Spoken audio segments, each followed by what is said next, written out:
Adonenu, Mureno, ורבינו, המשיח, לעולם. Welcome to the summary of the weekly Dvar Malchus, Shabbas Parshas Tetzave, Tafshin. Rebbe Hamasiach starts off with the fact that this week's Parshas Tetzaveh, is the only Parsha that Rebeinu's name is not mentioned. There are two reasons that are mentioned. First of all, because the Parshas Tetzaveh is connected with the 7th of Adar when Rebbeinu passed away, and also Rebbeinu told Hashem, and if Hashem will erase all the Jewish people, then then Hashem should erase Moshe's name from the Torah.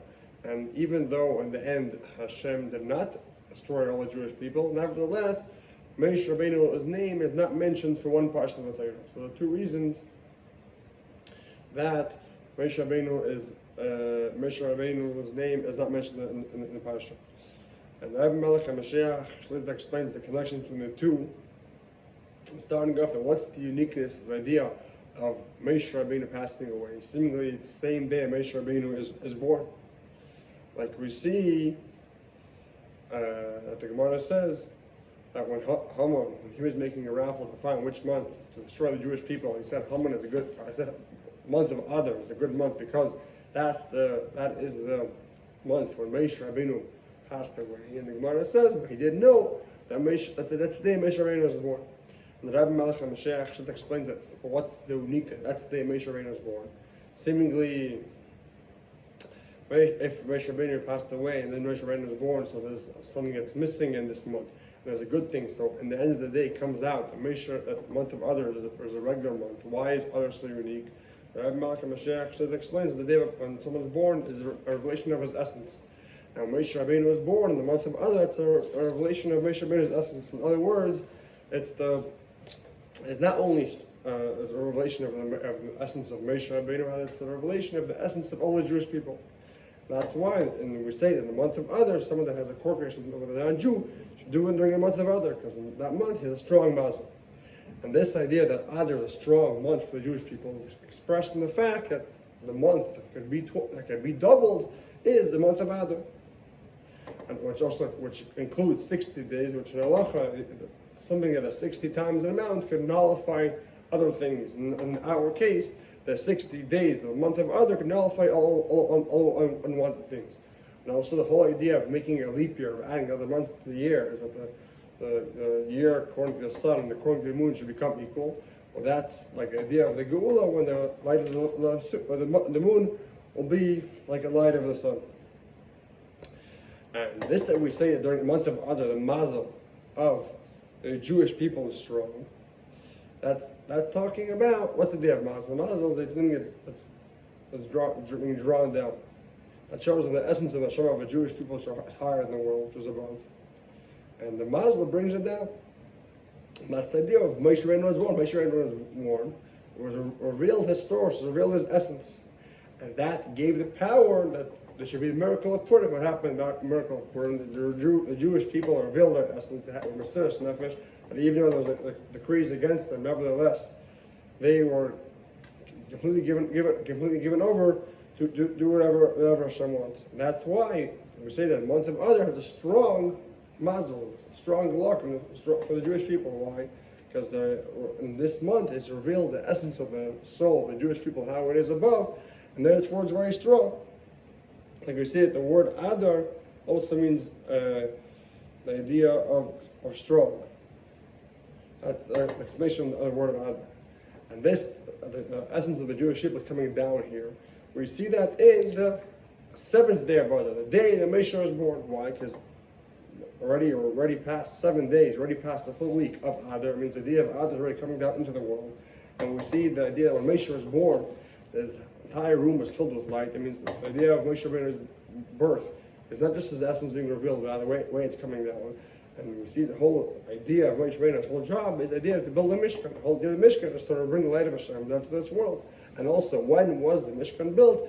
In the last 7 days of the month of Adar. It means the whole idea of the month of Adar, starting with the birthday of Moshe Rabbeinu, and the 7th of Adar is revealing the essence of Hashem's light higher than the world.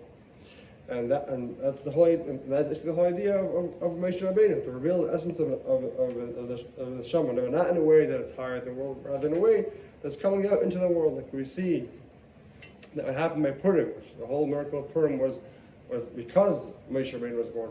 They didn't have to, nobody had to pass away, and rather they revealed the essence of the Neshama, their Mesa and Nefesh. Nevertheless, they all stayed alive forever. However, then it wasn't complete, and the completion of the relation of the essence of the Neshama down here will be by the Gula and third base of English. And that's the connection between this week's Parsha. What's this week's Parsha? Adar Tetzaveh, you.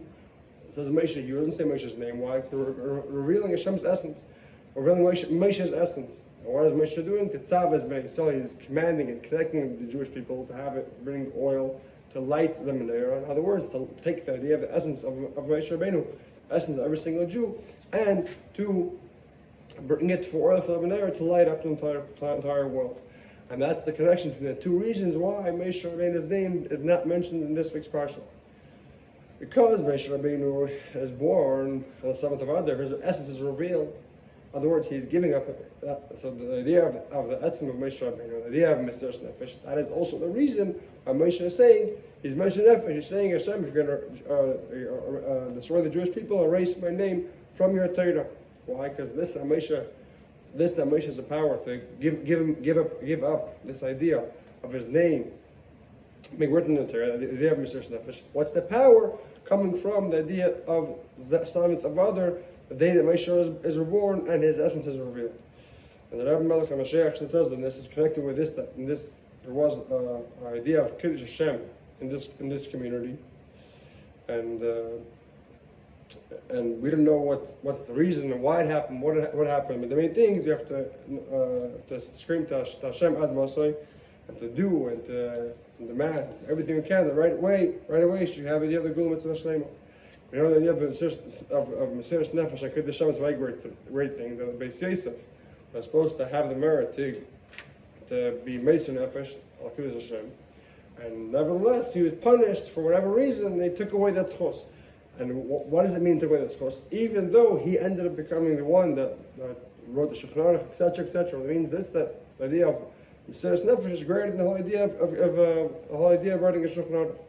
Or even after all the marriages, however great they might be, you still have to ask Hashem Ad Masai how long that you did already in the Golos from the exile for 1900 years, and we already finished everything that would need to be done to bring Mashiach. Nevertheless, a day passes, another week passes, another second passes, we wouldn't have the idea of the Gula Mitzvah Shlema. The whole idea of Golos is the whole idea of Chilul Hashem. The main idea of Kiddush Hashem is the idea of the Gula. The lesson for us, they've taken it from the Raveda Apel. Now they're coming from the 7th of Adar. That's how Moshe is revealed. How we're not in a way that we're leaving the world, passing away. Rather, the way we're living in the world. So you have to add and more and strengthen the revelation of the Esem and Neshama through this, that we're doing more Torah and mitzvahs and spreading the Beganos outside. When the emphasis in order to reveal an actual way the idea of the Gula. In other words, the month of Chodesh Adar, the job of this month is to bring a pile of the Gula Mitzvah Shlema. And it's connected also in this, that all the parshas we read during the months of Adar all have to do the idea of the Gula and bring down the Shekhinah down here. The main thing we shouldn't have to wait till the month of Nisan, which month of Nisan, Nigalu in Nisan, the seed in the girl, the Gula's future redemption will be in the Gula. Already in the 11th of Adar, 2 months before 11th of Nisan, we should have the idea of V'yikrei Hashem Zayzach, the idea of the menorah, and also the idea of Mashiach has to do with the idea of Gula through the Moshe Rabbeinu of the generation, which is Gal Arisha and the Gal Acharin, which will come and redeem us and bring us, take it from Adamish to Eretz Yisrael. Adonenu, Vorenu, ורבינו, מלך המשיח, לעולם ועד.